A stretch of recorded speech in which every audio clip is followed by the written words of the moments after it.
Gracias por escuchar los podcasts de Radio Nacional. Acceda a todos los programas en rtv.es/a la carta.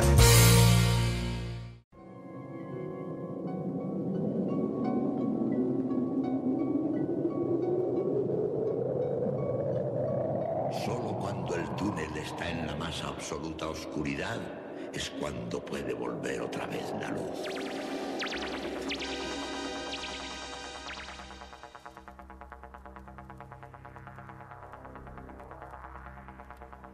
Estás entrando en el espacio en blanco. Una puerta a nuevas dimensiones de la existencia. Una nueva perspectiva sobre la realidad. Espacio en blanco.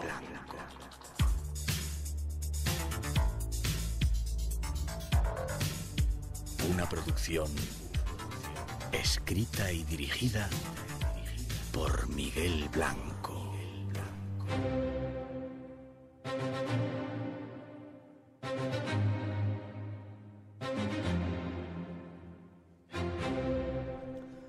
Hola, llegamos, un nuevo viaje hacia el misterio comienza. En esta ocasión un programa especial desde el Teatro Circo de Murcia con un montón de misterios para descubrir, ya veréis.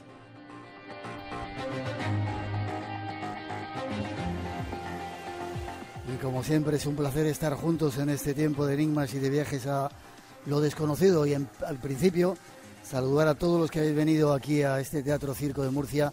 Un aplauso para todos vosotros con nuestra gratitud por estar aquí esta noche.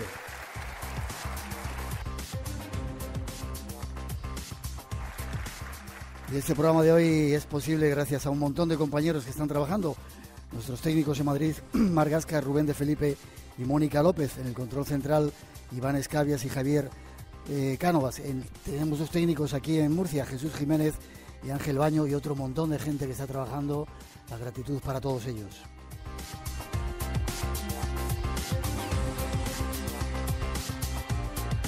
Y además las gracias a Pablo López García de la producción de Radio Nacional de España y al habitual equipo que se encarga de realizar el programa esta noche, como siempre. Rosa Rodríguez en la producción y locución, Natalia Sotillos en la realización y coordinación, Antonio Baena, que anda por ahí ayudándonos en las redes sociales, y Miguel Blanco, que os habla. Para todos un placer estar aquí juntos compartiendo estas 2 horas hasta las 4, las 3 en las Islas Canarias.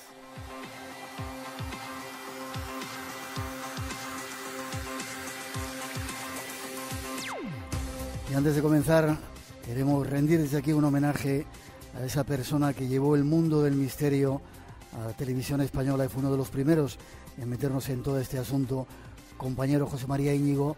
Allí donde esté, nuestra gratitud, un aplauso para él y nuestro reconocimiento por todo ese trabajo que siempre has hecho. Abrimos redes sociales. Si queréis un email, espacioenblanco@rtve, y las redes sociales Blanco Radio en Facebook y en Twitter, con los saludos para todos y la recomendación de que no os perdáis este programa.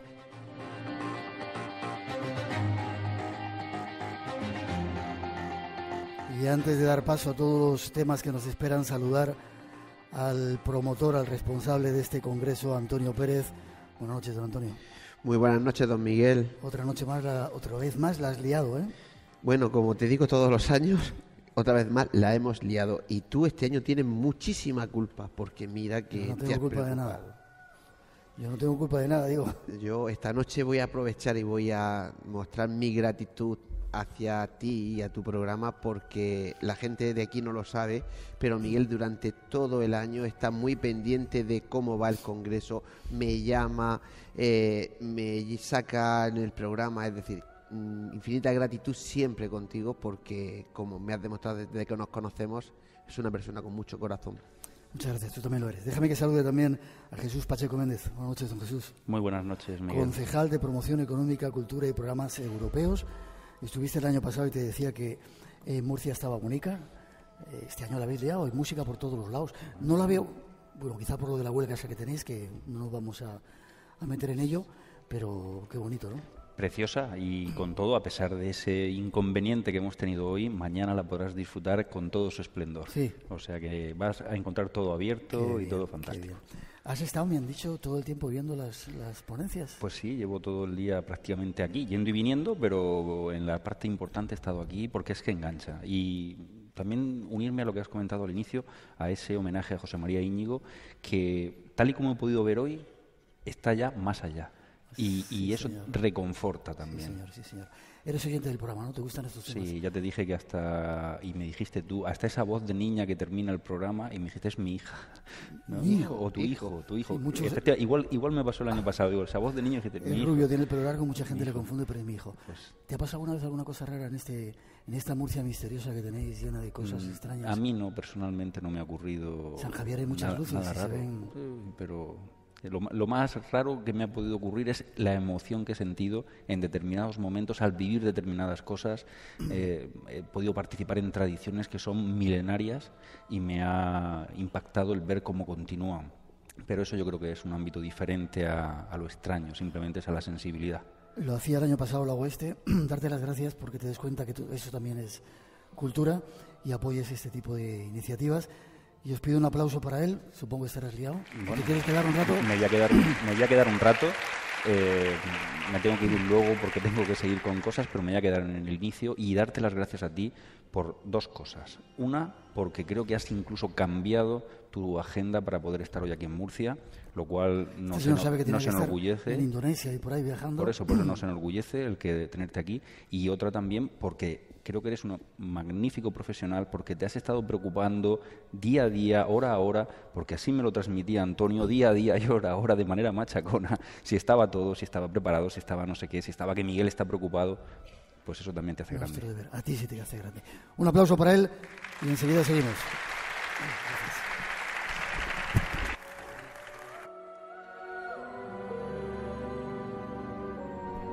Tú también te puedes ir, Antonio, si quieres. ¿Sí? Tenemos muchos temas preparados tras esa introducción que ofrecen nuestros compañeros.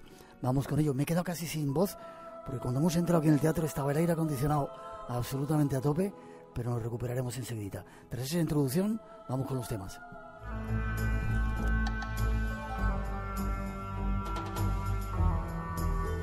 Esta noche vamos a ofreceros un programa especial realizado desde el Teatro Circo de Murcia, con multitud de temas e invitados.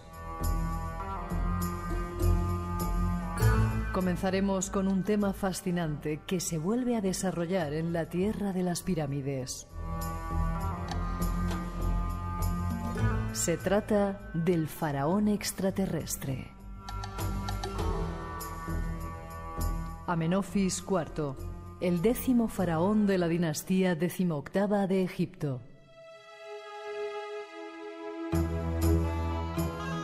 Conocido también como Akenatón. Esta noche, si nos acompañas, descubriremos algunos de sus extraños enigmas. Y ya verás, será apasionante.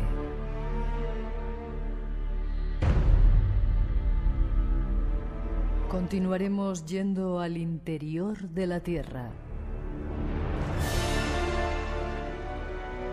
Allí, en las entrañas de la madre primigenia, quedaron unos extraños grabados, unas pinturas llenas de símbolos y significados. Esta noche descubriremos también parte de sus secretos.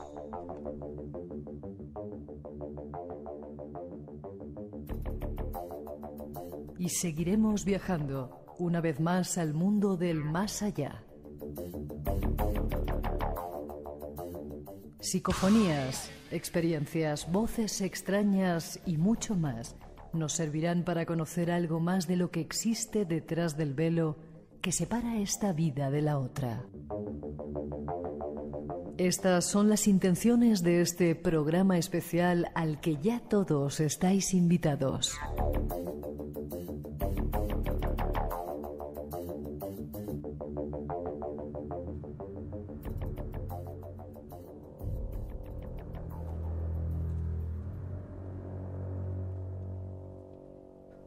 No podíamos escoger otra música para saludarte que esta.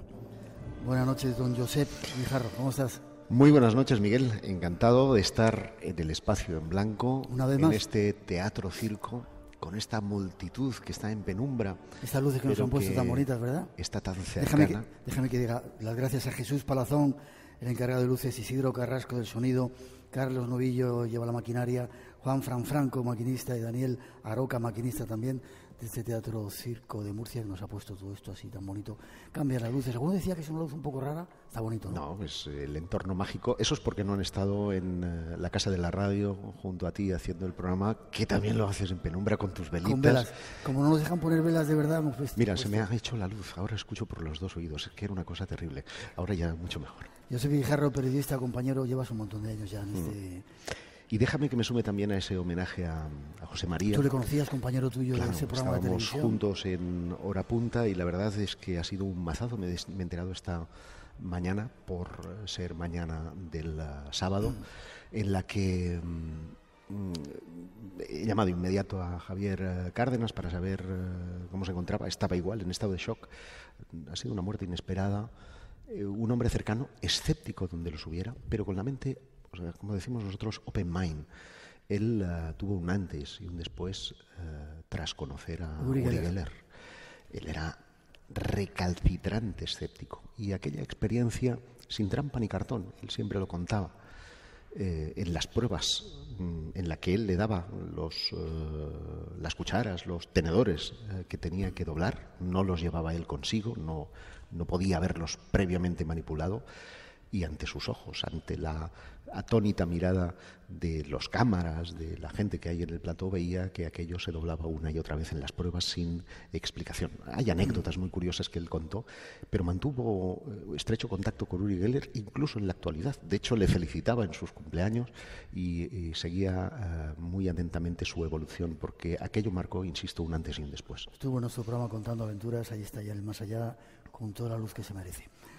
Contigo no vamos a hablar de casualidades, no vamos a hablar de esos temas, sino de algo que nos apasiona a los dos, que tiene que ver con Egipto, país que hemos visitado en multitud de ocasiones, que de vez en cuando nos da una oportunidad de conocer y de descubrir.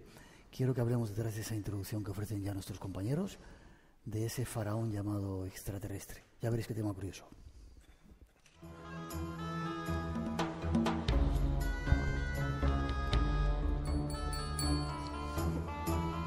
Tenemos muchas visitas esta noche. Una de ellas nos llega desde Egipto. Algunos lo han llamado el faraón extraterrestre. Escuchemos algunos datos. El faraón Amenhotep IV subió al poder en Egipto en 1353 a.C., pero 5 años más tarde cambió su nombre por Akenatón, el espíritu viviente de Atón. En la mitología egipcia, Atón es descrito como un disco solar, a veces representado con manos y rayos que salen de él. Y esto hace de Akenatón la personificación viva de ese disco solar. Akenatón reinó durante 17 años y cambió la religión tradicional de la tierra para pasar a adorar solo a Atón. Según el faraón, Atón, el disco solar, era más poderoso que los simples dioses. El hecho de que Akenatón fuera capaz de coger y cambiar todas las creencias de Egipto en solo unos años me hace pensar que hay alguna conexión entre él y esta deidad. Y si creemos en la idea de que Atón era algún tipo de ser extraterrestre, entonces quizás Akenatón realmente era descendiente suyo.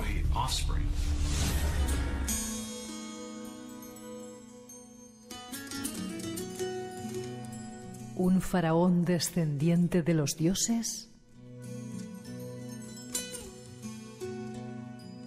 Hay muchos enigmas en torno a la figura de este faraón misterioso. Nuestro invitado nos ayuda con más datos. Josep, ¿quién era este personaje, este faraón tan extraño, que de repente cambia toda la historia de Egipto, la revoluciona, y los que vienen detrás ocultan toda su memoria? Bueno, si digo que era el papá de Tutankamón, creo que todo el mundo se va a encuadrar en el marco histórico que le toca vivir a Akenatón. En realidad él se llama Amenhotep o Amenofis III y nace en el seno de una familia de reyes, y por lo tanto es el segundo en la descendencia que le tocaría reinar. Pero su aspecto es extraño, muy extraño. De hecho, es un niño raro. Tan raro que lo querían realmente los abuelos. De hecho, los padres, en todas las representaciones que vas a encontrar en la historia del arte de Egipto, apenas vas a encontrar ninguna en la que se les vea con Akenatón. Están presentes. De hecho, cuando entras al Museo del Cairo, la primera al fondo que encuentras es una estatua gigantesca de la reina Tigi y de su esposo, que tienen 3 críos alrededor, tuvieron 4, y el cuarto, que es Akenatón, no está ahí. Ha desaparecido misteriosamente. Nadie quería representarlo. Y la razón estriba en su aspecto físico, que es lo que ha hecho que estos norteamericanos que tú ponías en el programa, extractos de Aliens Ancestrales, una serie que yo conozco muy bien en Canal Historia, porque hice la versión española, identificaron inmediatamente pues, con un posible contactado, más que un contactado, con un enviado, porque él revolucionó todas las creencias de Egipto. Y su aspecto físico no es otro que el de un hombre atrapado en un rostro medio hombre, medio mujer, no sabes identificar, muy estrecho de pecho, de caderas y barriga caída. Caderas anchas. Sí, caderas anchas, unos labios prominentes, unos ojos alargados, que hacen que su aspecto sea sugestivo y objeto de polémica. Cuando yo le pregunté a...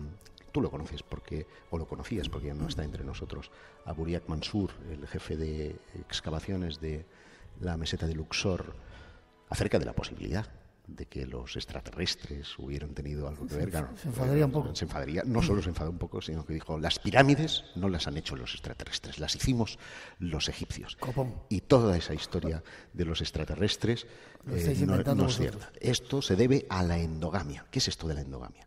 Era usual que los monarcas egipcios, y esto es una corriente que ha pasado también a las monarquías europeas, quisieran conservar la pureza de su linaje, pues manteniendo relaciones sexuales con las primas y los primos. Al final, esa endogamia, esos cruces daban lugar a enfermedades de origen genético que hacían cambios en esas enfermedades. De hecho, los especialistas han atribuido al síndrome de Marfan o a la litroscopia, te lo voy a decir, lo tengo por aquí apuntado, lipodistrofia muscular.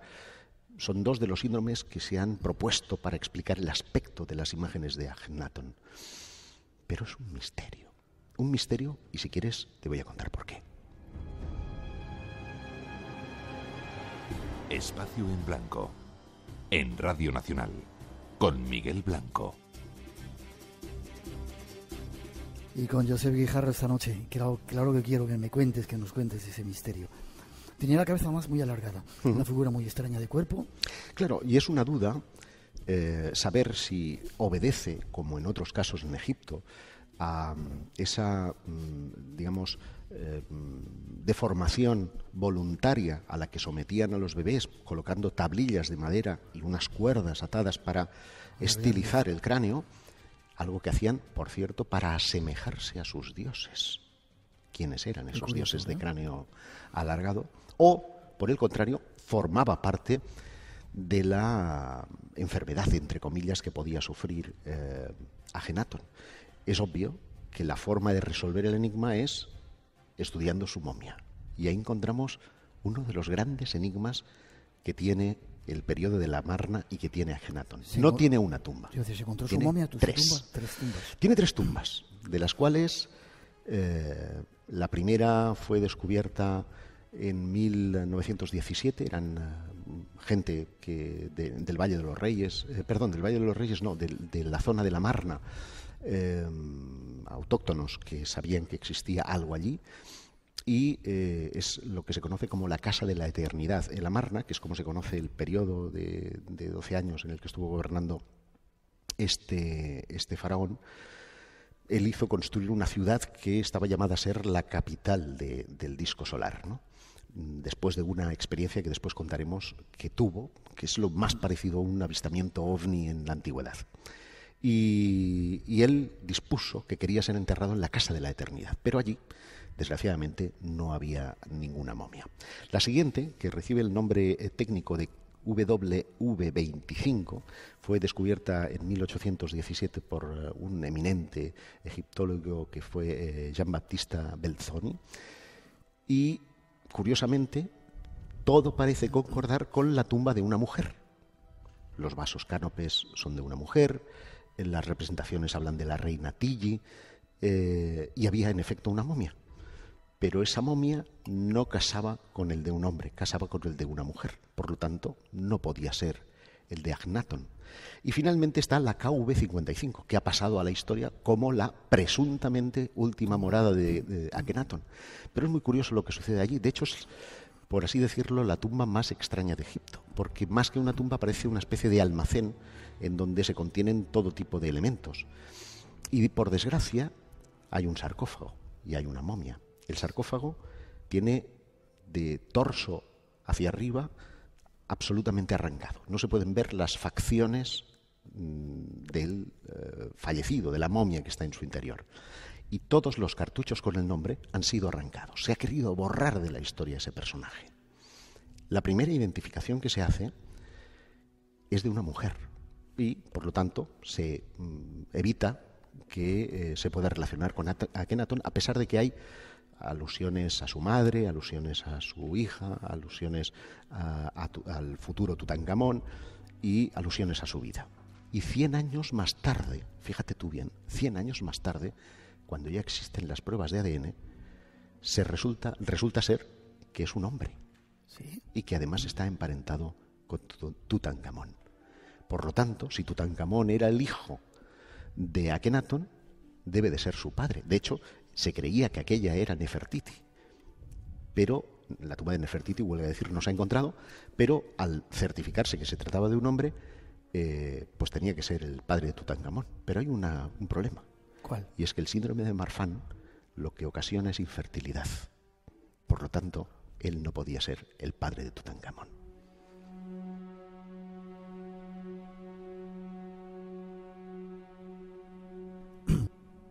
No lo estás poniendo complicado, ¿eh? ¿Qué quiero decirte con todo esto? Que a pesar de tener pruebas sólidas, ¿no?, de su paso por este planeta, y de que muchos arqueólogos están convencidos de que ese cuerpo es el de Akenatón, hay también otros arqueólogos que creen que quien está enterrado allí es el verdadero padre de Tutankamón, que era un personaje enigmático que no tenía nada que ver con que apareció allí, que era amante, porque al parecer era homosexual, era amante del propio Akenatón, y que se dispuso que se enterrara allí. Si eso es así, no podemos comprobar la leyenda que dicen estos norteamericanos, los defensores de la teoría de los antiguos astronautas, de si era extraterrestre o no, por mucho que se empeñen en decirlo. Yo me limito a exponer las pruebas, porque hay un episodio al que hemos hecho referencia, que sucede en una cacería. El joven Amenhotep se va de cacería del león, y en un momento determinado ve un disco brillante que está sobre una montaña. Y el disco le habla, el disco le dice que tiene que existir una misión, que él ha sido elegido para una misión. Después de aquello, dicen los textos, que él quedó traspuesto, y cuando regresó dispuso que todos los sacerdotes de Heliópolis fueran desacreditados, les quitó todas sus posesiones, prohibió el culto a Osiris y hizo un cambio brutal, un monoteísmo, el primer monoteísmo de la historia. Y el culto cambió la capital y sustituyó al dios Atón, que era representado con el halcón Horus, con un disco encima, por el disco alado, el disco que vuela. Esto ha sido interpretado como una, llamémosle, alegoría de lo que interpretaríamos en la actualidad como un objeto volador no identificado. Y eso está escrito. Eso está escrito. Quizás es una de las pocas veces que hay un avistamiento ovni, podemos decir, en Egipto, en un lugar concreto. Hay alguno otro más, pero que por desgracia, y hay que ser honestos en ese sentido, no se puede identificar el famoso papiro Tuli, al que encontramos referencias, sobre todo en los primeros libros de ufología, y que no está encontrado. Describe que el faraón también tiene una visión de unos discos en el horizonte justo antes de una batalla. Son episodios que, si me lo permites, el anacronismo, me recuerdan poderosamente aquella visión que tiene Constantino en la batalla del Puente Milvio, cuando se le abren los cielos y ve ahí una señal que le dice in hoc signo vinctis, o sea, con este signo vencerás. Y entonces él hace cambiar las águilas imperiales que tienen sus huestes por aquel símbolo que es el crismón, que ha pasado a la historia como el crismón, y se convierte al cristianismo porque gana la batalla. Es exactamente la misma maniobra, y esto hace pensar en que si verdaderamente hay unos dioses que tutelaron en la antigüedad, lo hayan podido seguir haciendo a lo largo del tiempo, y me pregunto hasta qué punto nuestros políticos y gobernantes no tienen una influencia invisible sin que ellos lo sepan.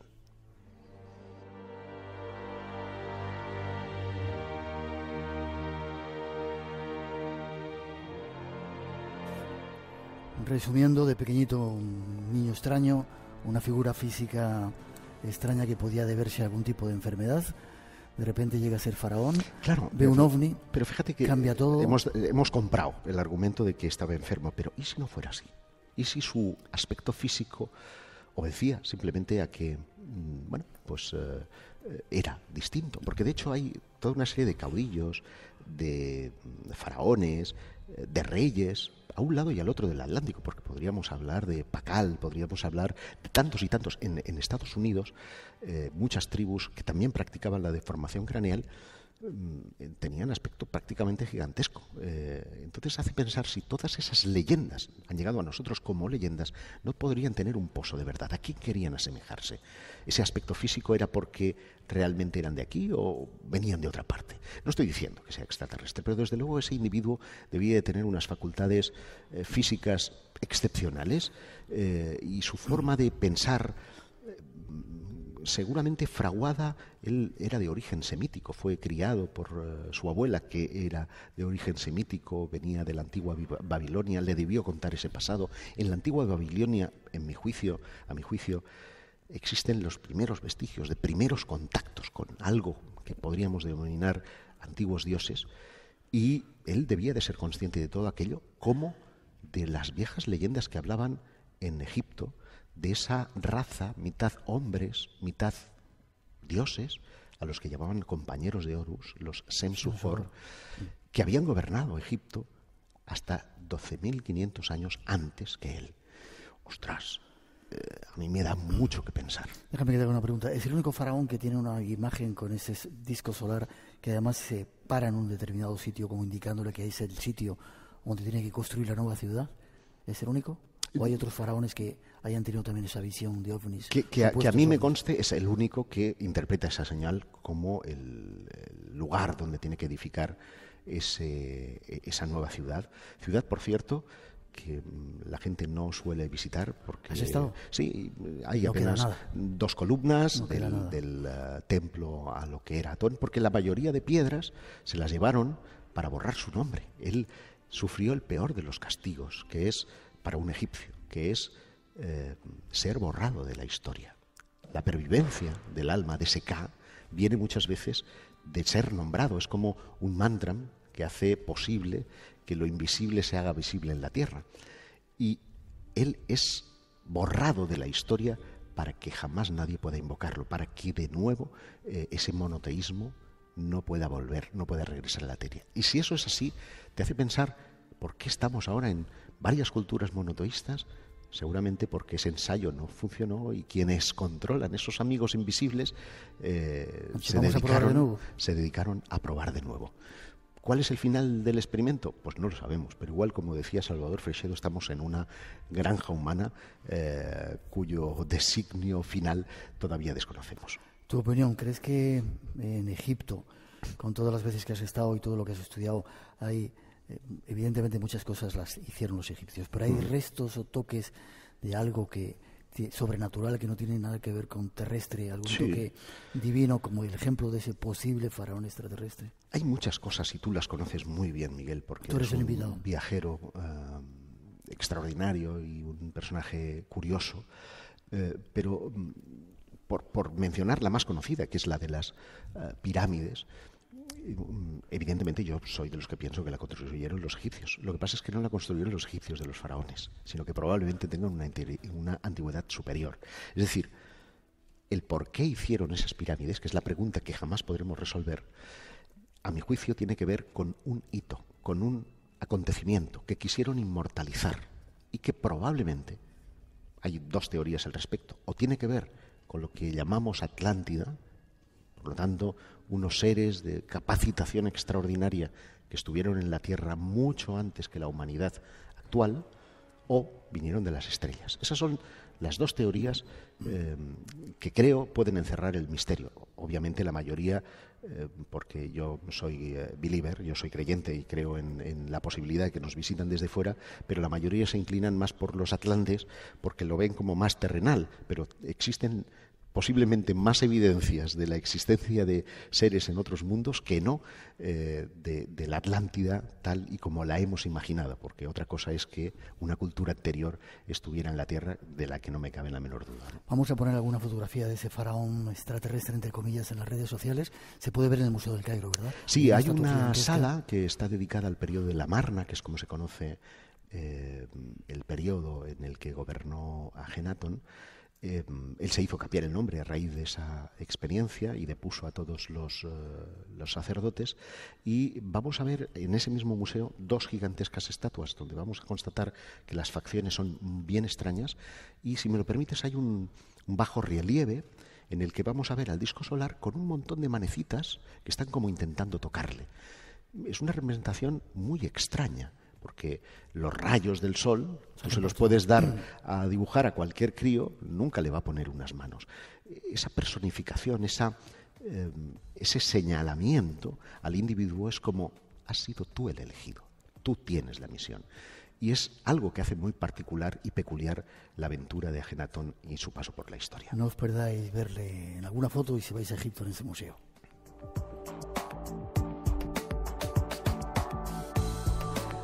Y ha sido un placer que haya estado con nosotros. Pido un aplauso para él, nuestro primer invitado en este programa especial del Espacio en Blanco. Gracias a ti, Miguel. Mucho éxito, como siempre.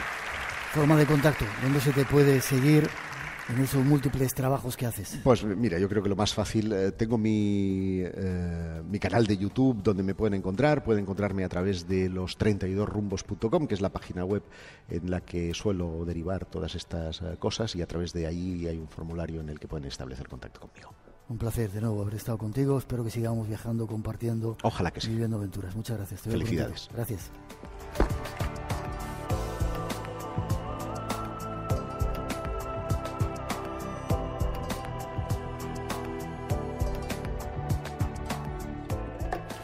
Nómadas. Guanadero tiene la belleza de sus aguas. Te acompañamos a la joya turística de Cuba y muy cerca, entre dos ríos y el mar, nos aguarda Matanzas. Nómadas, con Álvaro Soto. La Cuba más cultural y auténtica a 2 pasos de la mejor playa de la isla.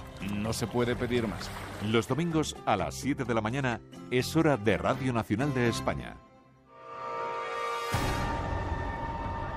Espacio en Blanco. La madrugada del sábado al domingo a las 2 con Miguel Blanco en Radio Nacional.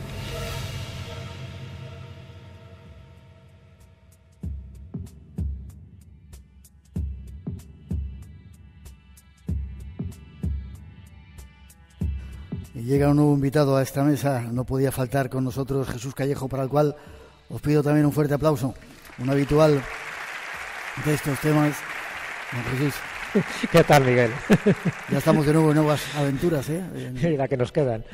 ¿Sí, no? Yo creo que sí, nos va la marcha.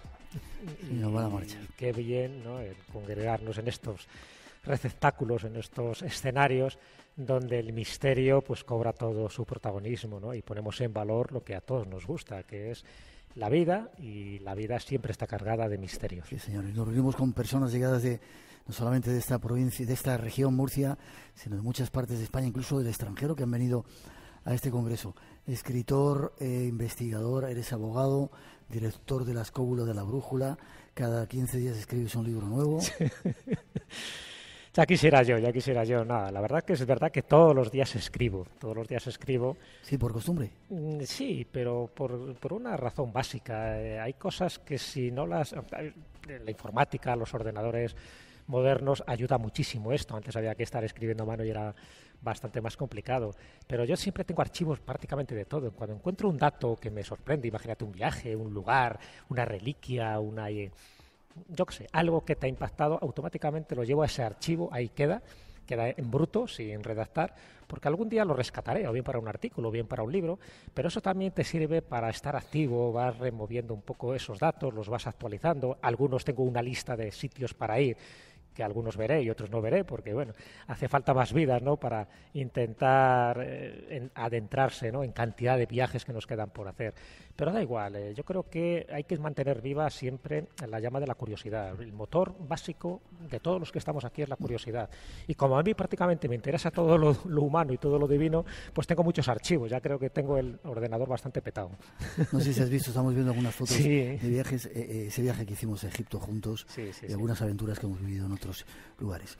Jesús Callejo es nuestro invitado y como con él se puede hablar de casi todo, escuchar la introducción que hemos preparado para el tema que queremos tratar con él.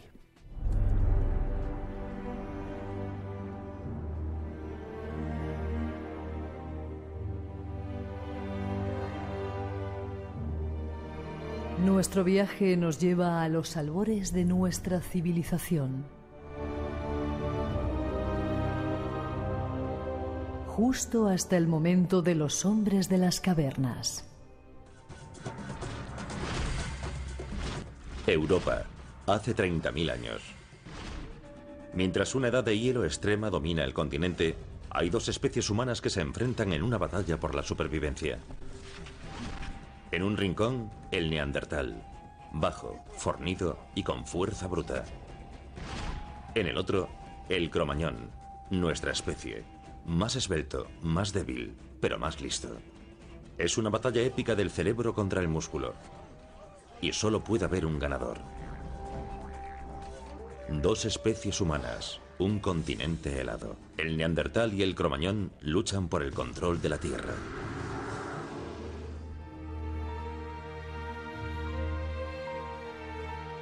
Es el inicio de nuestra historia.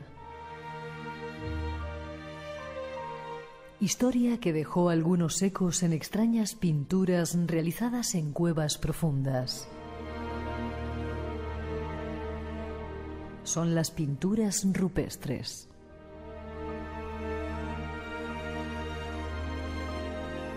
Viajemos en el tiempo para descubrir algunos enigmas de estas pinturas que hoy están saliendo a la luz.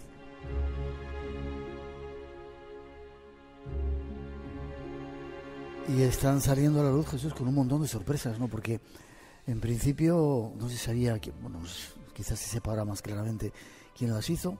Se ha datado que eran mucho más antiguas y curiosamente en nuestro país, quizás sin darle la importancia que tiene, es donde tenemos los yacimientos más importantes casi del mundo de esas pinturas rupestres que están dando claves de esa cultura que se desarrollaba entonces.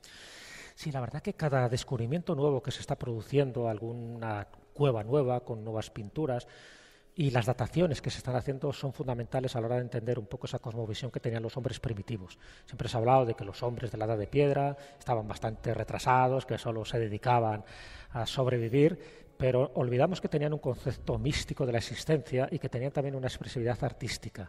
Y esa expresividad artística queda reflejada en las pinturas rupestres, que hay de distintos tipos. En función de dónde está la pintura rupestre, está indicando algo. Muchos son ritos de iniciación, otros son ritos para cazar. O sea, para cazar a aquellos animales que tú estás representando y a aquellos animales que no quieres que a ti te cacen. Entonces, según en qué zona de la cueva, del abrigo rocoso, pues tiene un simbolismo determinado. Y luego están las pinturas allende de la cueva, ¿no?, en lo más recóndito, lo más peligroso, que no pueden ser vistas por el resto de la gente. ¿No? No, porque el lugar donde están, además, imagínate, con la luminosidad que había en aquella época, donde se tenían que iluminar con unos procedimientos que hoy sabemos para que no quedara hollín, o sea, su inteligencia. ¿Qué utilizaban?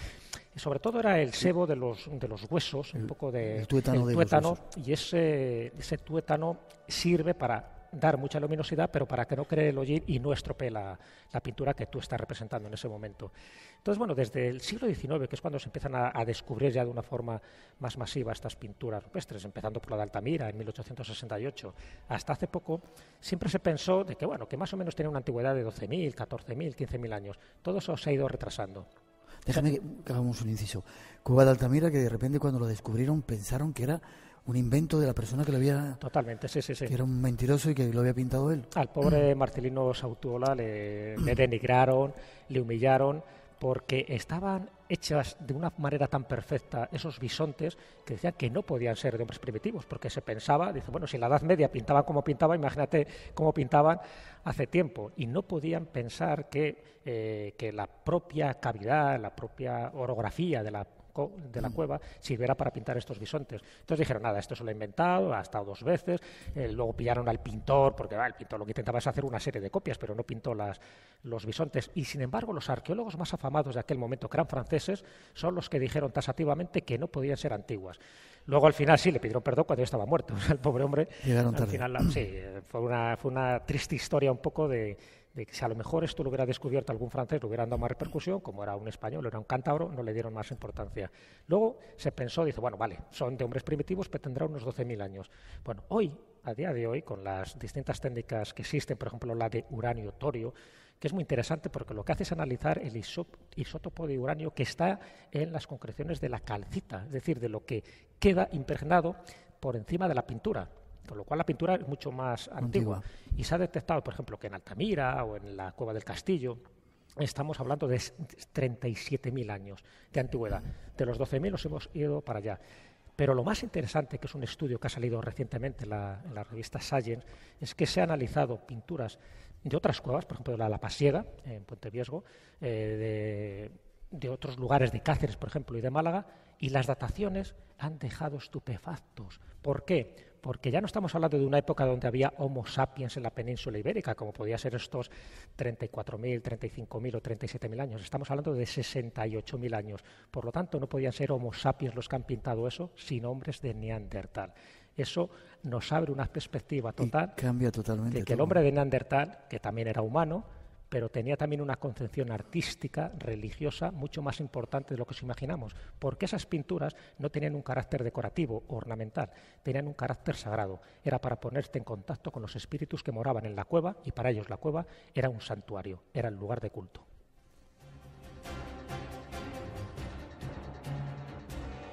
Espacio en Blanco. Tu cita con lo desconocido. En Radio Nacional. Con Miguel Blanco.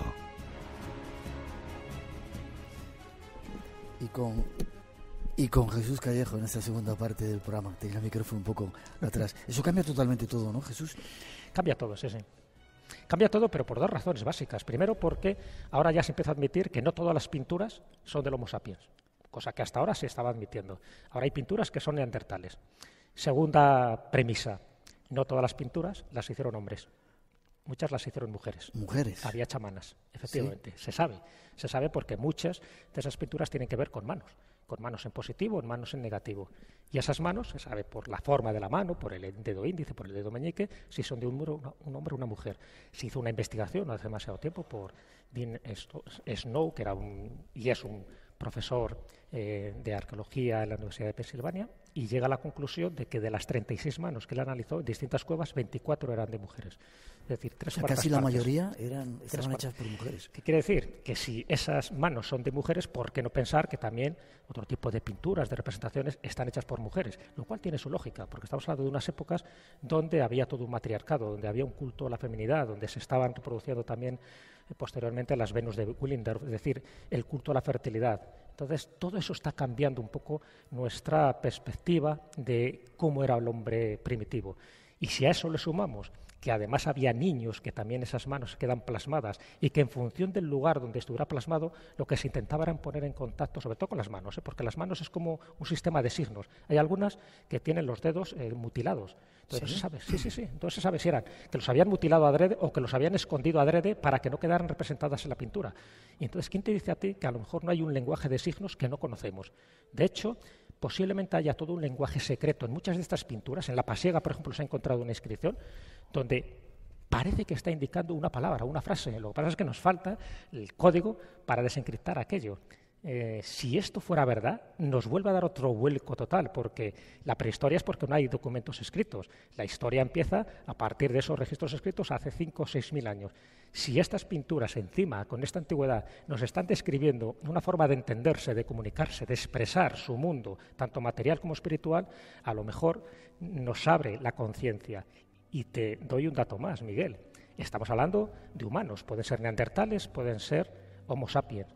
Pero es que hay algunas cuevas, por ejemplo en Australia, en Kimberley, donde los propios aborígenes dicen que ellos no han sido los que han dibujado eso, que han sido sus dioses los que han bajado ahí, han hecho su autorretrato y luego se han largado. Esos dioses tienen un nombre, se llaman Badjinas.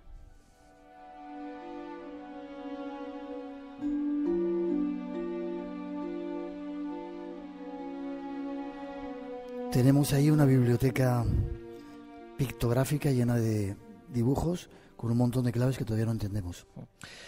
Eso es lo que yo he intentado un poco expresar en la charla, ¿no?, que he dado en este congreso, porque bueno, me interesa muchísimo este tema. Yo no soy arqueólogo, pero sí he visto que cuando vas muy atrás en el tiempo, nos faltan evidentemente datos, nos faltan pruebas, pero sí que ellos tenían un concepto de la realidad y de cómo entender, ¿no?, su naturaleza sagrada. Evidentemente eran mucho más intuitivos que nosotros, de una manera increíble. Muchas cosas se han perdido con el tiempo, ¿no? Si algo reflejaron en la madera, eso se ha perdido. Pero lo que está reflejado en la pared pervive. Y lo que pervive es porque han sido cuevas que han sido selladas a cal y canto.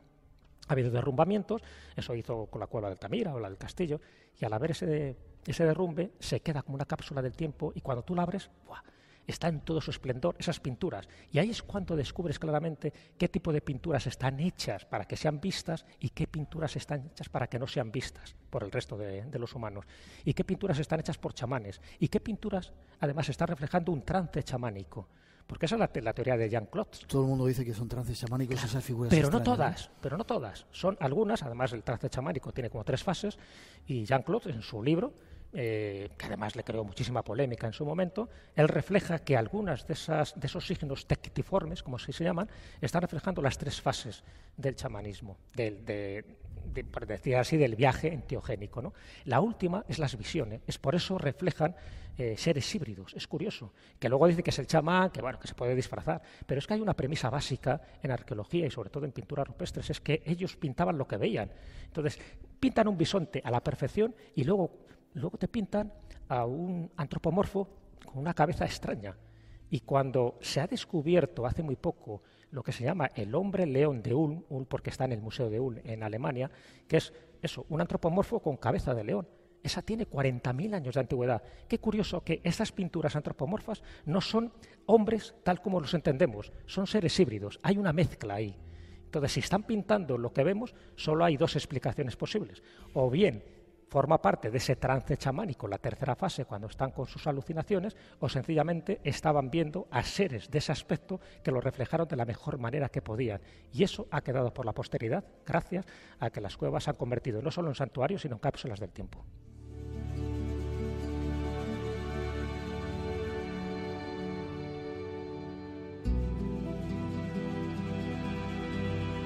¿Algún ejemplo, Jesús, de cuevas en nuestro país visitables donde haya alguna de esas claves, donde podamos entender? Aparte es curioso porque cuando entras en ellas, yo recuerdo que hace muchos años tuve la oportunidad de entrar en Altamira, era muy pequeñito y la impresión que te da entrar ahí, ahora desgraciadamente no se puede, salvo que tengas mucha suerte, pero hay algo ahí que te está dando un mensaje profundo, ¿no? Totalmente.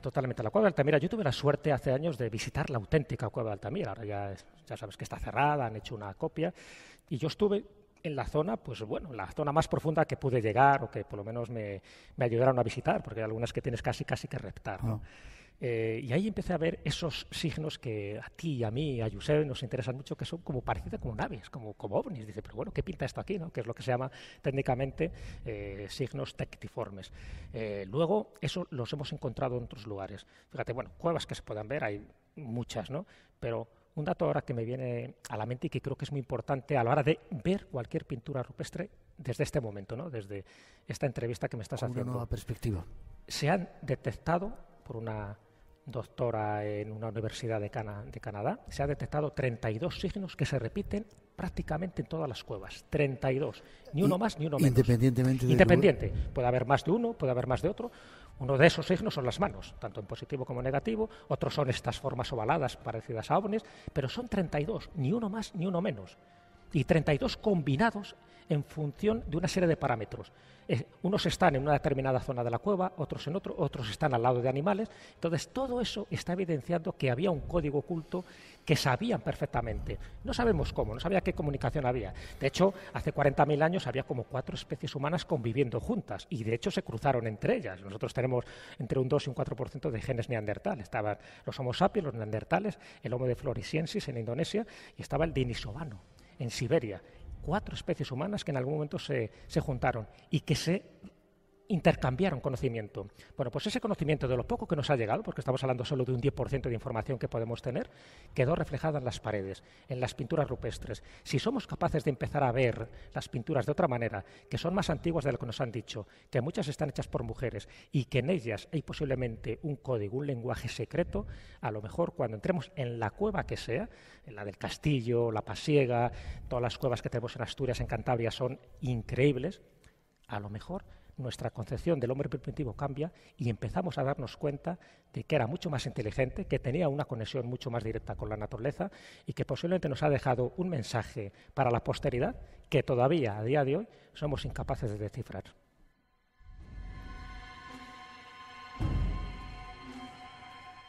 Casi a punto de despedirnos, Jesús.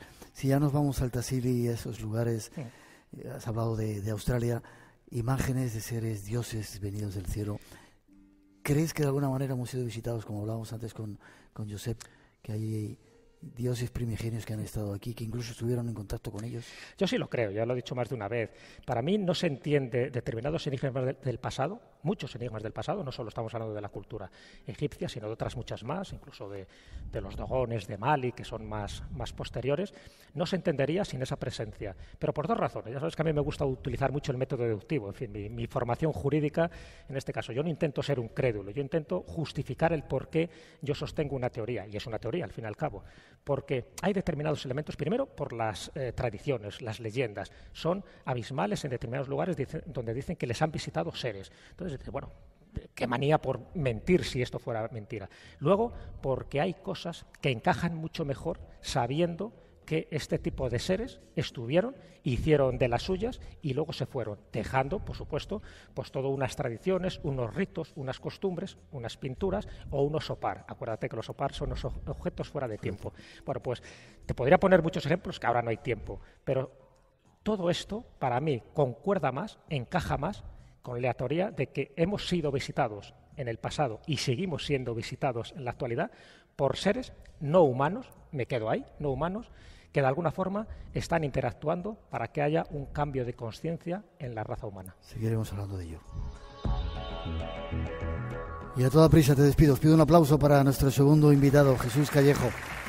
Jesús, un placer. Forma de contacto contigo. Pues nada, mi contacto es... Gracias. Es fácil, cada semana, cada viernes en la Escola de la Brújula, en la plataforma de Podium Podcast, pues ahí estamos con un nuevo capítulo donde intentamos acercar la historia, el misterio, las leyendas y el arte pues a todo el mundo. ¿Y estás en redes sociales? Y en redes sociales, por supuesto, en Facebook, en Twitter, ahí estoy. Es fácil poner mi nombre y salvo que pongan con la Jesús Calleja, que saldrá otro, si pone Jesús Callejo, pues ahí estoy activo y además siempre contesto a todos los correos. Un placer, Jesús. Seguiremos viajando, seguiremos viviendo aventuras juntos. Nos queda mucho por descubrir todavía. Muchas gracias, Miguel. Muchas gracias.